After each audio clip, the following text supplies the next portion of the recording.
রাজকোষ শূন্য প্রায়। না, তা হতে পারে না। হয়তো বা আপনি ঠিক মতো হিসাব নিকাশ করেননি। না মহারাজ, আমি বারবার হিসাব করেছি। তাছাড়া সবিনয় আমি যখনই আপনার দৃষ্টি আকর্ষণ করতে চেয়েছি তখনই আপনি বলেছিলেন আমার সততায় আপনি দৃঢ় বিশ্বাসী, তাই হিসাব নিকাশ পরীক্ষা নিরীক্ষা করার কোনো প্রয়োজন নেই। অনুরোধ করেছিলাম অনর্থক বিলাস আয়োজন বন্ধ করার জন্য। কিন্তু কিন্তু কিন্তু আবার কি? রাজকোষে এখন 1,00,000 মুদ্রার প্রয়োজন। 1,00,000? রাজকার্য সুষ্ঠুভাবে সম্পন্ন করতে গেলে 1,00,000 মুদ্রারই প্রয়োজন। অতিরিক্ত রাজস্ব সংগ্রহ করে তা পূরণ করে নিলেই হয়। মহারাজ, আপনি অবশ্যই অবগত আছেন যে এই কার্তিক মাসে প্রজাকুলের নিকট থেকে অতিরিক্ত রাজস্ব সংগ্রহের কোনো উপায় নেই। আর বিরণকুলের রাজ্য জুড়ে বিদ্রোহ দেখা দিতে কতক্ষণ? বিলক্ষণ কথা।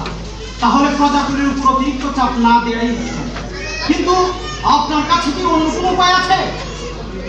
একটি উপায় আছে মহারাজ। কি উপায়? কিছু স্বর্ণখণ্ড বিক্রি করে দেওয়া। স্বর্ণখণ্ড? না না, তা অসম্ভব। সম্প্রতি স্বর্ণখণ্ডের দাম যত বেড়েছে তাতে লাভজনক মুদ্রা সংগ্রহ করা তেমন কোনো সমস্যা হবে না। স্বর্ণখণ্ড বিক্রি করতে হলে কলকাতার বাজারে যেতে হবে। সঙ্গে সঙ্গে কলকাতার পত্রিকাওয়ালারা জেনে যাবে। তারা তো আমার ব্যাপারে সব সময় চিত্রান নিয়েছেন। তা আপনি অবশ্যই অবগত আছেন। আগে অবগত আছি মহারাজ। বিশেষ করে অমৃত বাজারের পত্রিকাগুলো রাজবান্ধব দেবেন্দ্রনাথকে মুক্ত করার জন্য ব্রিটিশ স্বর্ণপন্ন হওয়ায় আমাদেরকে খোঁচা দিচ্ছে। ঠিক, এখন স্বর্ণখণ্ড বিক্রি হবে না।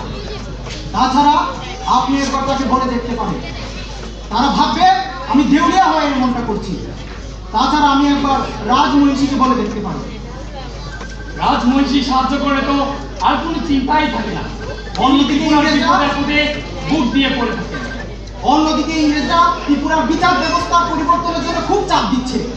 অবশ্য আরো একটা সুরাহা করা প্রয়োজন। একটু সুস্থির হলেন, তারপর ওদিকে মন দিব। স্বর্ণখণ্ড বিক্রি এখন আর হবে না। আপনি অন্য কোন পথ খুঁজে দেখুন।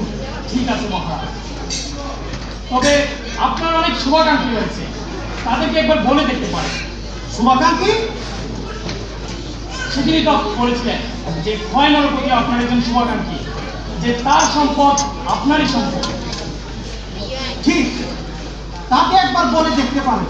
তবে কেন জানি মনে হচ্ছে তিনি না করবেন। সে ভাবতেছে আমি দেউলিয়া হয়ে এমনটা করছি।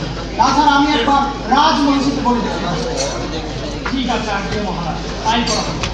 তবুও আপনি রাজদূতকে একবার ক্ষয়নর প্রতির কাছে প্রেরণের ব্যবস্থা করুন। আজ্ঞে সাথে যাইও